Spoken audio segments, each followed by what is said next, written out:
जो कराने वाली ज़ात है वो ऊपर वाले की है, मगर गज्जी का हाथ रहा है। ऐसे कई सारे लोग हैं कि ऐसे म्यूजिक इंडस्ट्री में और म्यूजिशियन स्टैब्लिश कर दिया लोगों को, तो ये इनका हार्डवर्क है, इनकी मेहनत है, कड़ी मेहनत है। और ऐसे great initiative that Gajji started the academy, Saregama academy, and all the best wishes. मतलब मेरी तरफ से सारी दुआएं और बहुत सारी दुआएं आपके लिए, और मैं दुआ करता हूँ अल्लाह से कि ये कामयाबी का एक नया इतिहास लिखे, और बहुत सारी दुआएं। एंड थैंक यू एवरीवन, आप सबका भी बहुत बहुत शुक्रिया।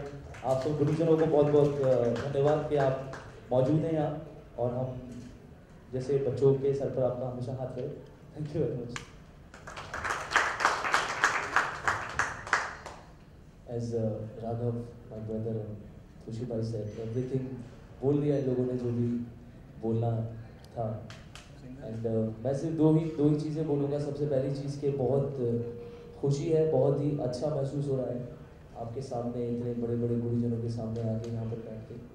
एंड गज्जी जो भी करते हैं बहुत फैंटास्टिकली करते हैं, और बचपन से रिश्ता रहा है। बहुत छोटा था मैं जब सारेगामा में आया था, और काफ़ी डांट भी खाई है गज्जी से जब सारेगामा में काम उठाए थी खुशी भाई।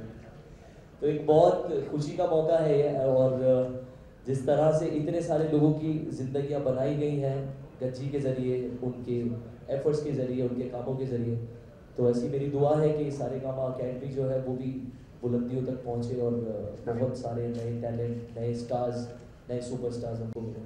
Wish you very very good luck sir. Thank you very much, Sharif, Toshi and Raghav, for all your kind words and wishes. Thank you very much. With that, ladies and gentlemen, now we're open to question and answer session. So any questions from media is most welcome. Okay, Gajji, मेरा सवाल आपसे, I hope you can hear me. You know, you are the one, as you know, as he said very rightly, you are the father of so-called music reality show in the industry. आपके जहन में कैसे आया कि एक academy खोलनी चाहिए जहाँ संगीत से रिलेटेड सिखाया जाए, ना कि reality show? How you got this idea, और how you plan everything, and how the people came on board? Actually academy आज की बात नहीं है, जब हमने 2006 में इसकी मतलब कल्पना की थी, और तभी से चल रहा है, और इसको आज हमने रीलॉन्च किया एक बड़े बृहद रूप में। तो सारेगामा से हमने देखा कि लोग आते हैं, बच्चे 3-4 महीने सीखते हैं, हमारे पास में चले जाते हैं, और एकेडमी मुझे लगा कि एक ऐसा मंच, एक ऐसा प्लेटफॉर्म जहाँ पे आएंगे, साल भर रहेंगे, 1.5 साल रहेंगे, 2 साल रहेंगे, अपना समय बिताएंगे, अपने आप को तैयार करेंगे, अपने आप को बेहतर करेंगे। तो हमने एकेडमी के माध्यम से ही सोचा, और इसी के साथ हम आगे बढ़ रहे हैं।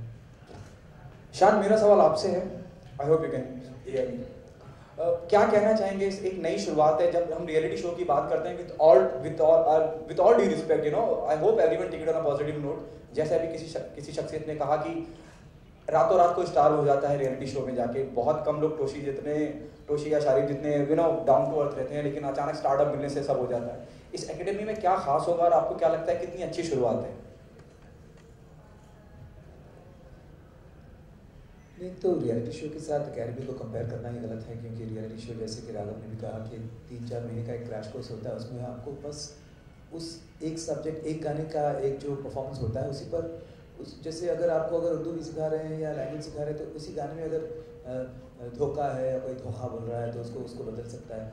But it's very very specific to that 3 months के, चलो कुछ ना कुछ करके वो गाना ठीक से गा जाए और वो जीत जाए कॉन्टेस्ट। लेकिन जब आप एकेडमी करते हैं तब उस पर एक पुख्ता लर्निंग का एक मौका मिलता है, आपकी जो फाउंडेशन है उसे स्ट्रॉन्ग करते हैं, और जैसे जैसे आप सीखते हैं आप समझ में आपको ये बात आती है कि कितना कुछ और बाकी है सीखने के लिए।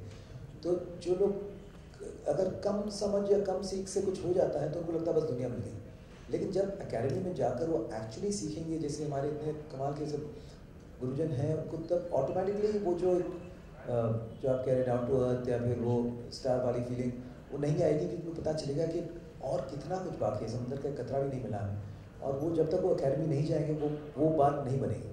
तो यही फ़र्क होता है कई बार 3 महीने के क्रैश कोर्स और एक प्रॉपर एकेडमी ज्वाइन करना।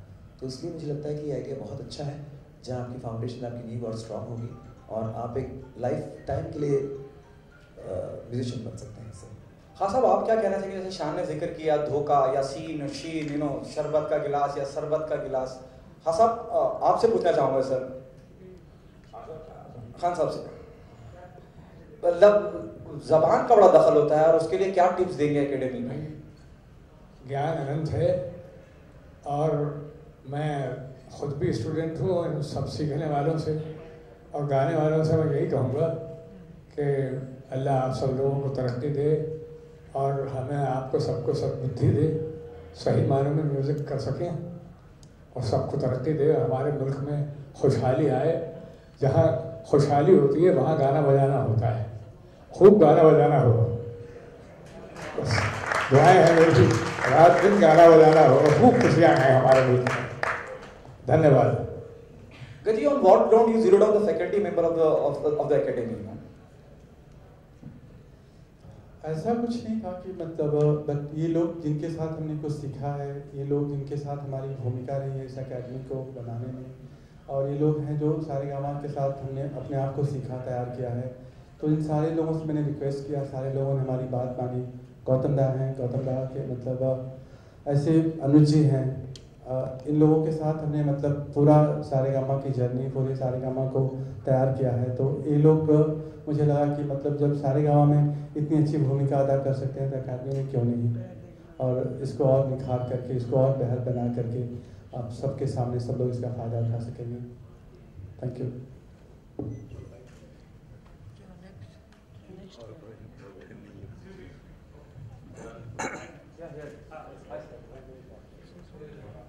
Lalit ji, Sushant, am I audible? सुनाइए। मैं आपसे सबसे पहले ये सवाल पूछना चाहता हूँ कि ये जो यूरोपियन म्यूज़िक का और जो बाहर के म्यूज़िक का इम्पैक्ट आता है भारतीय सिंगिंग पर, स्पेशली डब स्टेप जैसी चीज़ें बहुत तेज़ हो गई हैं, रैप बहुत तेज़ हो गया है, तो क्या इसकी वजह से जो ओरिजिनल म्यूज़िक है बॉलीवुड सिनेमा का और भारतीय संगीत जो है, शास्त्रीय संगीत, उसको बहुत वो खराब होता है? क्या ऐसा होता है? देखिए, हमेशा ऐसा नहीं होता कि ख़राब होता है, मगर ये है कि ये एक एक्सपेरिमेंटल चीज़ है। जब आप कंपोज करते हैं और जब आपको शायद कोई चीज़ अच्छी लगती है, आप उसको इनकॉर्पोरेट करने की कोशिश करते हैं, तो वो तो आपका एक विजन होता है कि आप उसको कैसे करें। और ये जो आप वेस्टर्न म्यूज़िक का इन्फ्लुएंस बोल रहे हैं, ये इस ज़माने से नहीं, ये बहुत पहले से है। और बड़े बड़े जो हमारे कंपोज़र हुए हैं, और म्यूज़िक कंपोजिंग चीज़ एक ऐसी है कि जिससे आपको मतलब इंस्पिरेशन आप ढूंढते रहते हैं। आप कोई साउंड से इंस्पायर हो सकता है, या कोई किसी भी कोई छोटी सी मेलोडी हो, उसका कोई एक पोर्शन हो जिससे आप इंस्पायर हो सकते हैं, और उसको फिर आप डेवलप करते हैं अपने स्टाइल से। तो इंस्पायर होना तो बहुत अच्छी चीज़ है। हाँ, जहाँ तक एकदम कॉपी का सवाल है, वो गलत बात है, वो तो कॉपीराइट सोसाइटी भी अलाउ नहीं करती आपको, वो नहीं करना चाहिए।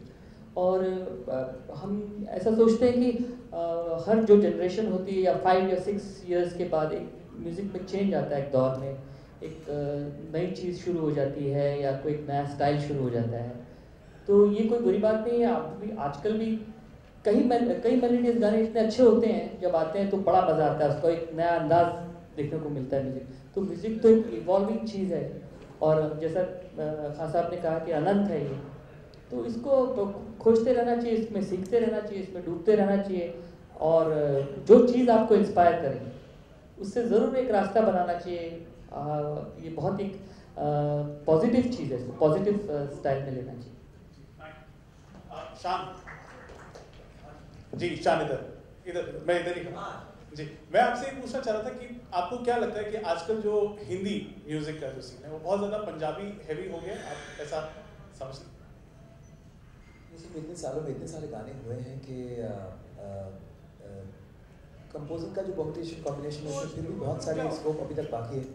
नोट्स की, जैसे आप समझ लीजिए डॉट डैट डिश के साथ पूरा मोर्स कोड पूरा लिखा गया है, तो कितने उसके कॉम्बिनेशन बन सकते हैं, लेकिन शब्द तो उतने ही हैं, आप नए नए शब्द तो रोज़ याद नहीं कर सकते हैं। तो कहीं ना कहीं वही एक्सप्रेशन जब आप हिंदी में इतने सालों तक देते आए हैं, उर्दू में या फिर कुछ अलग अलग लहजा वाली चीज़ों में लाते हैं, लेकिन फिर भी वो हो चुकी है। तो अब वही बात को मैं तुझे क्या समझाऊं सुन चुके हैं, मैं तेनू समझावा, तो कुछ अलग लग रहा है। तो शायद पंजाबी बात अभी लग रहा है कि पंजाबी भी काफ़ी सैचुरेट हो गया कुछ सालों में, शायद उसमें कुछ गुजराती वाले ऐसे शब्द ले आएंगे या बंगाली आ जाएगी, या क्योंकि तमिल की चीज़ें हो सकती हैं कैची काफ़ी, तो इट्स जस्ट दैट। और ये तो एक ट्रेंड है जो बनता रहता है। Punjabi is close to Hindi, और पंजाबी के बहुत सारे ऐसे शब्द हैं जो हिंदी में समझ में आ जाते हैं। शायद इस वजह से पंजाबी यूज़ हो रही है, और चूँकि language you can't keep evolving, नए नए शब्द आप निकाल नहीं सकते हैं, तो इसलिए वो हो रहा है। आप बस आखिरी सवाल सर, अनूप सर, आप, मुझे पता नहीं था, हम थोड़ा सा बाद में आए थे, तो आप सामने बैठे हैं, हम सारे लोग हैं सर, कुछ आप अगर गुनगुना देंगे तो बहुत अच्छा लगेगा सर। जरूर गा देंगे। वाह क्या बात है। राम नाम अति मीठा है, राम नाम अति मीठा है, कोई गा के देख ले। राम नाम अति मीठा है, कोई गा के देख ले। आ जाते हैं राम कोई बुला के देख ले। अब इसमें जो दो पंक्तियां हैं, इसमें जो मैसेज है, जो शिक्षा है, उसको जो अपने जीवन में उतार ले तो उसका कल्याण निश्चित है। जिस घर में अंधकार, जिस घर में अंधकार, वहाँ मेहमान कहाँ से आए। जिस घर में अंधकार, वहाँ मेहमान कहाँ से आए। जिस मन में अभिमान, वहाँ भगवान कहाँ से आए। अपने मन मंदिर में, अपने मन मंदिर में ज्योत जला के देख ले। आ जाते हैं राम कोई बुला के देख ले। राम नाम। हेलो शांत, मेरा सवाल आपसे है। शांत, जैसे कि अभी आपने थोड़ी देर पहले कहा कि म्यूज़िक का ट्रेंड जो है काफ़ी बदल चुका है, तो आजकल जो है फिल्मों में जो है अलग अलग म्यूज़िक डायरेक्टर यूज़ किए जाते हैं, 5 से 6, तो उसके ऊपर आपका क्या ख्याल है? ओरिजिनलिटी ख़त्म हो जाती है कहीं ना कहीं म्यूज़िक की? एक्चुअली हम इसके बारे में डिस्कशन करेंगे, लेकिन जिनको जो करना है वो करते रहेंगे, तो इसके बारे में हम कोई क्या कहें, और हमारी कहने की वो कौन सुन रहा है वो उसका मतलब नहीं बनेगा। हम आपस में ही डिस्कस कर सकते हैं। हाँ बिल्कुल, अगर मुझे मतलब मेरी पर्सनल ओपिनियन आप कहें तो डेफिनेटली जब जैसे एक इमेजिन एक फिल्म आप बना रहे हैं और उस फिल्म में आप हर एक्शन सीन के लिए आप एक डायरेक्टर को लेते हैं, एक रोमांटिक सीन के लिए किसी और डायरेक्टर को लेते हैं, और सैड सिचुएशन हो तो किसी और डायरेक्टर को लेते हैं, तो फिल्म की क्या होगी आपको आप यू कैन इमेजिन दैट, किसी को पता नहीं दूसरा क्या कर रहा है।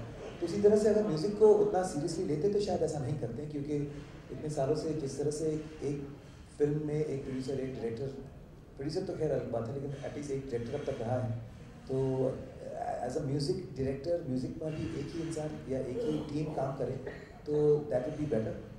और जब भी जैसे ललित जी हैं, तशी शाह भी बहुत सारी फिल्में की हैं, जब भी वो फुल फिल्म करते हैं और उसमें जो मज़ा मिलता है उनको एज अ कंपोजर, शायद किसी फिल्म में उनका एक आइटम गाना हो, हिट भी हो जाए तो उतना मज़ा नहीं आता। So I think that is the difference. All right. I think with that, now we come to the close of this question and answer session. Thank you very much, and I'd like to once again specially thank all our esteemed music fraternity stars who are sitting here with us for coming here, for taking time off your busy schedules, for your support towards Saregama and Saregama Music Academy, and of course for your long-lasting relationship with Rajji. Thank you so much for coming in. Can we have one huge round of applause for everybody sitting with us? It's been such a pleasure. Thank you. Sir याद है क्या sir?